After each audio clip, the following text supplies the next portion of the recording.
When people visit our state, they're often surprised to be sitting in a restaurant or walking down the street, and then nearby conversation switches from English to French. It's a language that's been here since the late 1600s, and one fewer Louisiana tongues speak each passing year. Yeah, you want the Fritos? You met Arthur Mathern in part 2 of this series. Down the bayou, voices can sound like a different language. Yeah, that's more than twice as big as that 10-footer.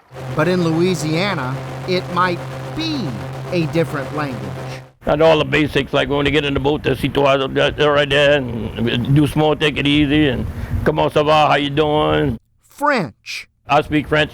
My parents hardly spoke English at all. My grandma didn't speak English at all. She was French, totally French speaking. Words that resonate deep in our state's soul. When I was younger, I spoke it pretty good. Weren't always celebrated. When we was in school and you talk French, they would punish you or slap you or tell you not to speak French. There was a lot of prejudice, a lot of pressure. Joshua Atwell knows this history well from his Cajun grandfather.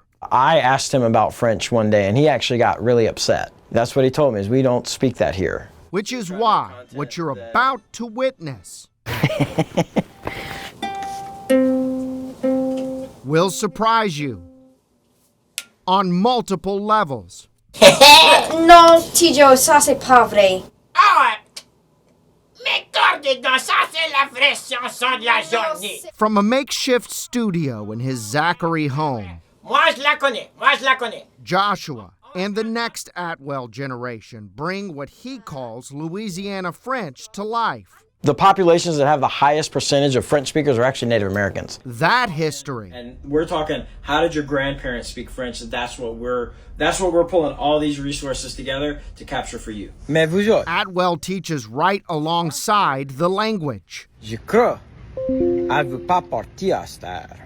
In a digital class with a growing student base from across the country. Somewhere between 200 and 300. Les yeux, les oreilles, la bouche, les nez, les bras, les jambes, tout ça. It'll take a lot more to fill a gap U.S. Census numbers indicate is growing.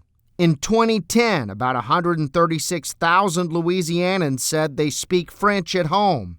By 2022, that number dropped by more than half to 68,000. Language is like a code to culture.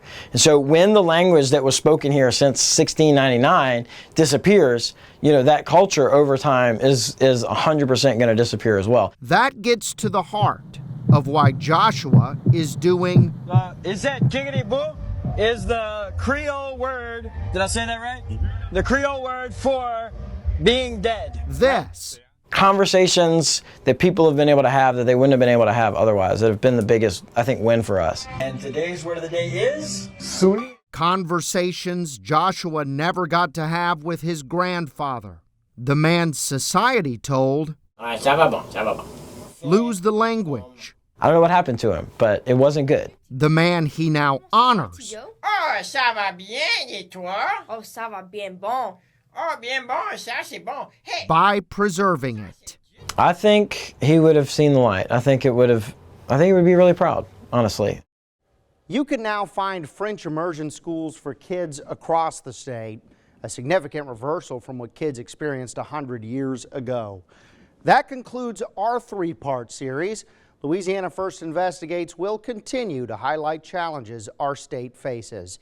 But for now, we'll say, au revoir, Louisiane.